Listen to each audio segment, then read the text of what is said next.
Tuhan bersamamu. Dan bersama roh. Inilah Injil suci menurut Santo Yohanes. Dimuliakanlah Tuhan. Pada waktu itu ada pesta perkawinan di Kana yang di Galilea, dan ibu Yesus ada di situ. Yesus dan murid-muridnya diundang juga ke perkawinan itu. Ketika mereka kekurangan anggur, ibu Yesus berkata kepadanya, "Mereka kehabisan anggur." Kata Yesus kepada ibunya, "Mau apakah engkau dari aku, ibu? Saatku belum tiba." Tetapi ibu Yesus berkata kepada pelayan-pelayan, "Apa yang ia katakan kepadamu, lakukanlah itu." Di situ ada 6 tempayan yang disediakan untuk pembasuhan menurut adat orang Yahudi. Masing-masing isinya 80 atau 120 liter. Yesus berkata kepada pelayan-pelayan itu, "Isilah tempayan-tempayan itu penuh dengan air." Mereka pun mengisinya sampai penuh.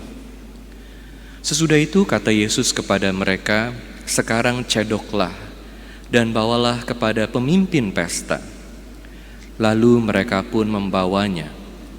Setelah pemimpin pesta itu mencicipi air yang telah menjadi anggur itu, dan ia tidak tahu dari mana datangnya, tetapi pelayan-pelayan yang mencadok air itu mengetahuinya.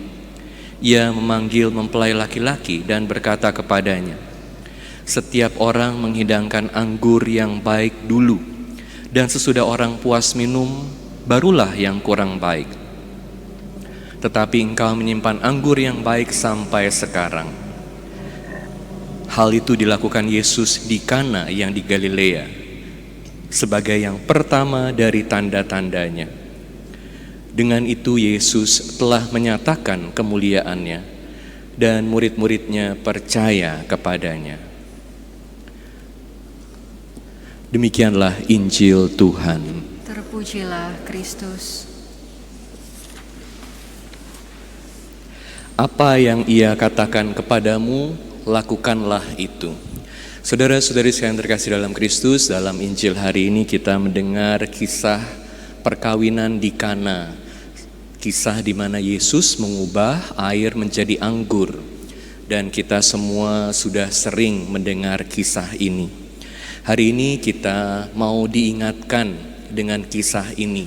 Pentingnya untuk mohon kehadiran Yesus di dalam keluarga kita. Pentingnya mohon kehadiran Yesus dalam keluarga kita. Dalam Injil ini pertama kita melihat bagaimana pengantin kehabisan anggur. Kedua, Bunda Maria menyampaikan kepada Yesus mereka kehabisan anggur. Dan ketiga, Bunda Maria mengingatkan kepada para pelayan, apa yang dikatakan kepadamu, diperintahkan kepadamu, lakukanlah. Dari hal-hal ini ada banyak hal yang kita bisa pelajari. Pertama, ketika Injil berbicara mengenai anggur, apa artinya anggur? Tentu pesta perkawinan adalah perayaan cinta kasih, perayaan hidup, perayaan yang dipersiapkan dengan baik.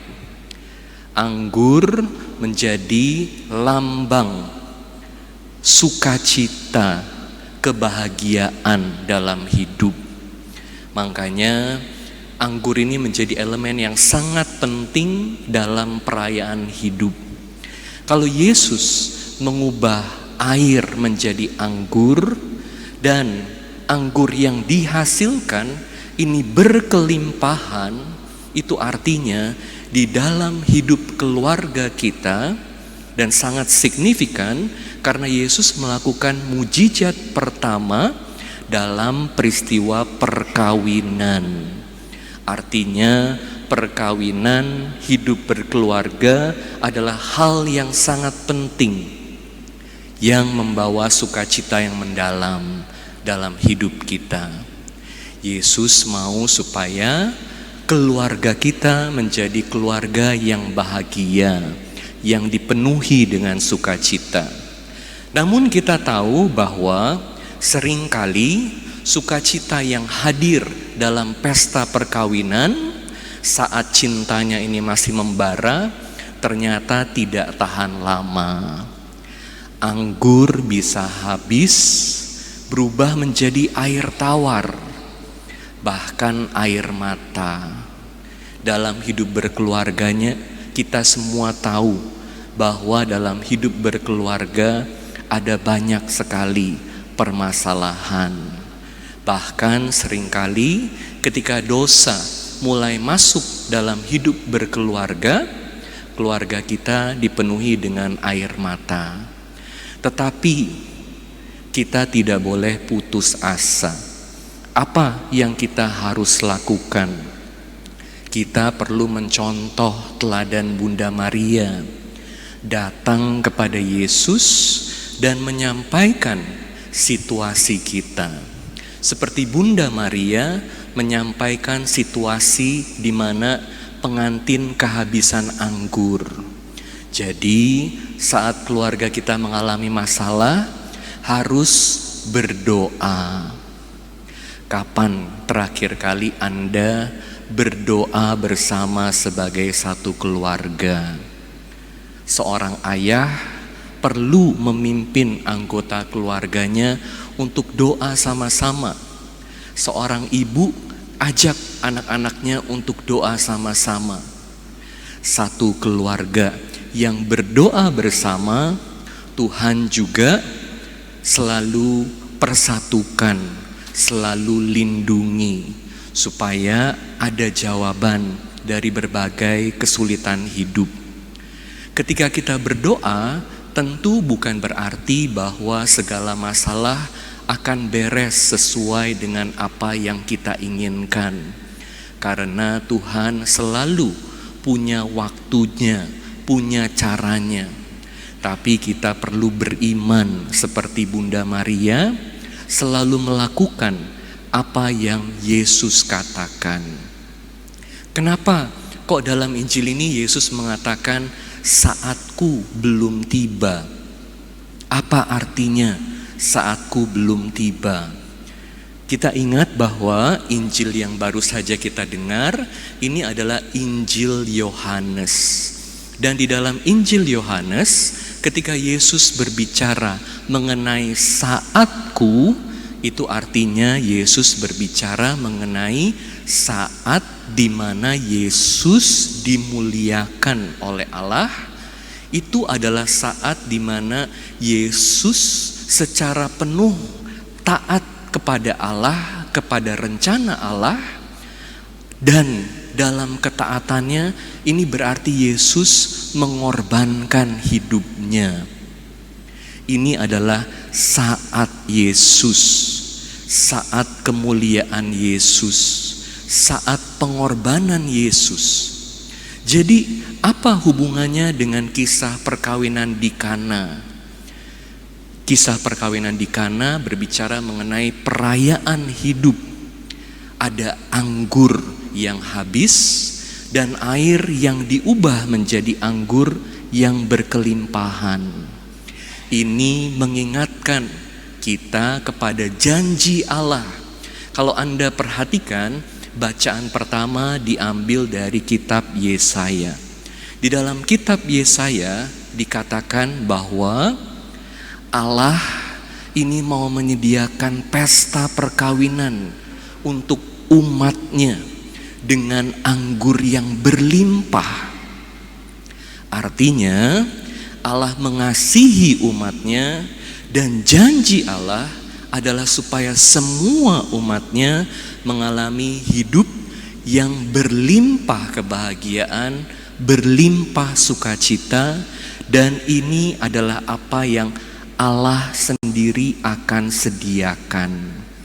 Janji Allah ini ditepati oleh kehadiran Yesus.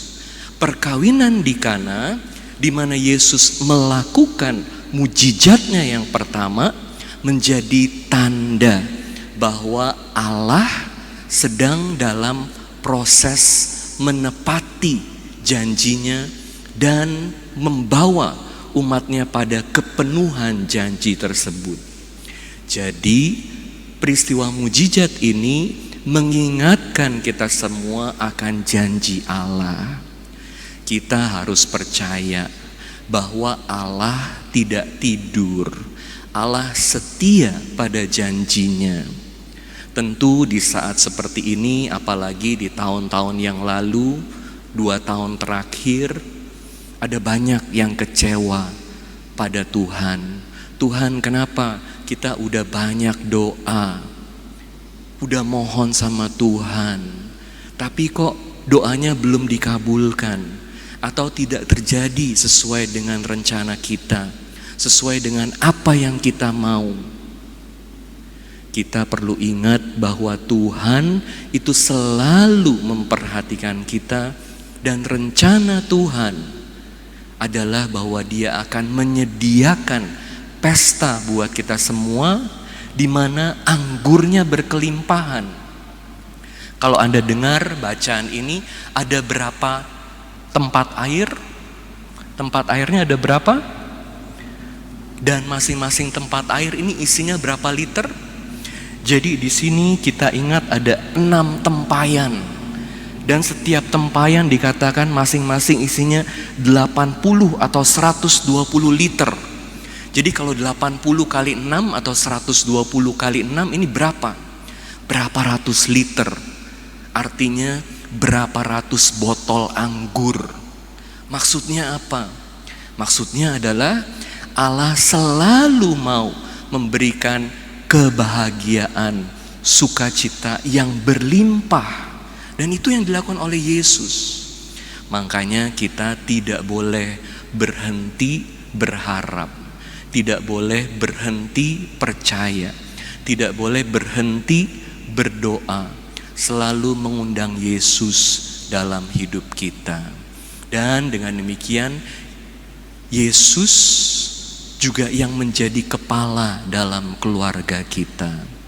Lalu sesudah berdoa, apa yang kita harus lakukan? Kata-kata lain dari Bunda Maria yang kita dengar, yang kita bisa belajar adalah lakukan apapun yang dikatakan kepadamu. Artinya, kalau kita mau sungguh-sungguh menerima janji Tuhan, kita juga perlu taat mengikuti perintah Tuhan. Apa perintah Tuhan kepada kita? Untuk saling mengasihi satu dengan yang lain, seperti Yesus sendiri mengasihi kita. Oleh karena itu, di dalam keluarga, Yesus sendiri menjadi kepala. Yesus perlu kita undang untuk hadir dalam keluarga kita. Jadi sekali lagi pertanyaannya kepada Anda sekalian, apakah Yesus sungguh hadir dalam keluarga Anda? Kapan terakhir kali Anda mohon supaya Yesus menjadi kepala dalam keluarga Anda? Kapan terakhir kali Anda berdoa bersama sebagai satu keluarga? Lakukan enggak doa bersama sebagai satu keluarga? Mohon supaya Yesus hadir dalam keluarga Anda. Ada banyak tantangan dalam keluarga, tapi bersama Yesus kita bisa belajar untuk hidup sesuai dengan rencana Allah. Dan rencana Allah selalu yang terbaik buat kita. Rencana Allah adalah supaya semua orang hidup dalam kelimpahan sukacita. Saat saya mempersiapkan khotbah ini, saya ingat kepada pasangan suami istri yang sekarang sudah jadi santo dan santa. Mereka adalah orang tua dari Santa Teresia dari kanak-kanak Yesus. Namanya Louis dan Zélie Martin. Jadi kalau Anda tahu Santa Teresia dari kanak-kanak Yesus, hidupnya sangat indah. Dia sangat suci. Tapi kesuciannya ini karena juga pengaruh dari orang tua yang hidup dalam kesucian. Hidupnya Louis dan Zélie ini bukan hidup yang tanpa masalah. Bahkan cita-cita masa muda mereka tidak bisa terpenuhi. Waktu mereka masih muda, Louis itu kepengen jadi romo. Dan istrinya Zélie ini kepengen jadi suster. Satu kepengen jadi romo, satu kepengen jadi suster. Tapi ternyata cita-cita mereka tidak bisa dipenuhi karena Louis gagal dalam bahasa Latin, jadi nggak bisa terus jadi romo. Sementara istrinya ini gagal dalam kesehatan, jadi nggak bisa jadi suster. Tapi waktu mereka bertemu, lalu Zélie ini mendapatkan suara, ini pria buat kamu. Jadi dia dengar suara itu dan dia mantep. Jadi mereka kemudian menikah. Waktu mereka menikah, mereka setuju satu dengan yang lain untuk terus hidup selibat. Mau seperti romo dan seperti suster. Tapi sesudah ada nasihat dari seorang romo kepada mereka berdua, mereka akhirnya memutuskan untuk hidup seperti sebagaimana pasangan suami istri adanya. Dan gak tanggung-tanggung, mereka sampai punya banyak anak, ada 9 anak. Luar biasa ya, 9 anak. Namun demikian sekali lagi, hidup keluarga mereka juga bukan tanpa masalah. Dari 9 ada 4 anaknya yang meninggal. Hidup tidak mudah buat mereka. Selalu ada keterbatasan. Tapi yang selalu menguatkan mereka adalah doa bersama. Setiap hari Louis selalu memimpin segenap anggota keluarganya untuk doa bersama, mohon rahmat Tuhan, penyertaan Tuhan. Dan mereka hidup dalam cinta kasih satu dengan yang lain. Louis ini bekerja sebagai pembuat jam dan Zélie bekerja sebagai pembuat renda. Tapi karena istrinya lebih berhasil, kemudian Louis jual usahanya untuk bantu istrinya. Seorang suami yang bersedia berkorban untuk istrinya. Tuhan sungguh hadir dalam keluarga mereka. Dan dengan kehadiran Tuhan dalam keluarga mereka, kebahagiaan yang mereka alami ini bukanlah kebahagiaan yang dangkal atau sukacita yang dangkal. Seringkali dalam hidup berkeluarga sukacitanya dangkal. Oh, yang penting kita punya mobil keren, punya rumah bagus, bisa makan enak, bisa kemana-kemana jalan-jalan. Tentu ini adalah hal-hal yang baik. Tapi ada yang lebih baik yang kita harus cari. Rahmat Tuhan, kehadiran Tuhan dalam hidup kita. Jadi bukan hanya sekedar sukacita yang dangkal, tapi sukacita yang mendalam karena Allah hadir dalam hidup kita. Kita mohon supaya sungguh Allah yang menjadi pemimpin dalam hidup kita, sehingga berbagai masalah bersama Tuhan kita bisa lalui. Air diubah oleh Yesus menjadi anggur. Amin.